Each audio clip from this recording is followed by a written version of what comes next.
আজ এই গরমে খুব উপাদেয় একটি রেসিপি তোমাদের সঙ্গে শেয়ার করব, যেটা এই পাউরুটি দিয়ে তৈরি হবে। তাহলে চলো শুরু করি।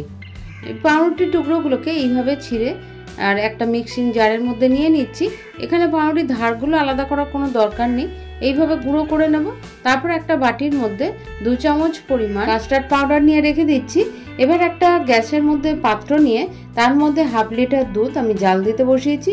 আর এইভাবে যখন ধারে অল্প অল্প ফেনা হবে, অল্প গরম হবে, তখন এই কাস্টার্ড পাউডারটা আমি ওর থেকে সামান্য দুধ তুলে এটা গুলে রাখবো। আর যখন ব্যবহার করব তখন কিন্তু আবার একটু নাড়িয়ে নিতে হবে এটা। এইবার দুধটা গরম হয়ে গেছে। এবার একবার ফুটে যাওয়ার পর এই পাউরুটির গুঁড়োগুলো এই দুধের মধ্যে দিয়ে ভালো করে নাড়াচাড়া করব।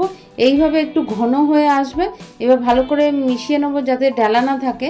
তারপরে এর মধ্যে 1 বাটি পরিমাণ চিনি দিয়ে আরও একটু নাড়িয়ে নেব।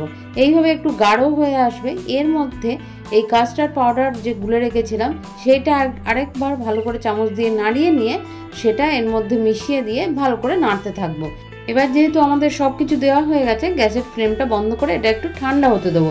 এবার একটু নাড়াচাড়া করে আরও একটু ঠান্ডা করে নিয়ে এটা মিক্সিং জারের মধ্যে এইভাবে তুলে দিয়ে একটা মিহি পেস্ট বানিয়ে নেব। এটা আপনারা মিক্সির বড় জারের মধ্যে করে নিতে পারেন, গোটাটা একসাথে হবে।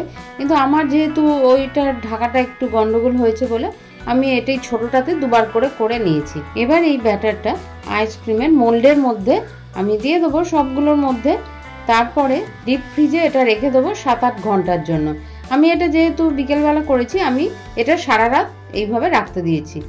আর সকালবেলা বের করব, যে দেখবো যে তখন যে এটা কেমন হয়েছে। আর কিছু বেশি হয়েছিল সেগুলোও আমি আলাদা করে এইভাবে জমিয়ে নিয়েছি। এইভাবে আইসক্রিম বানিয়ে নিলে যখন খাবার ইচ্ছে হবে তার খানিকক্ষণ আগে এটা বাইরে বের করে রাখলে এইভাবে আলতো করে টান দিলেই এটা উঠে আসবে। আর কাউকে বলে না দিলে তারা জানতেও পারবে না যে এটা পাউরুটি দিয়ে তৈরি। আর এইভাবে চোখের সামনে এতগুলো আইসক্রিম পড়ে থাকলে লোভ সামলানো মুশকিল। তাই একটা আমি নিজেই আগে টেস্ট করে দেখে নিলাম, সত্যি দারুণ হয়েছে।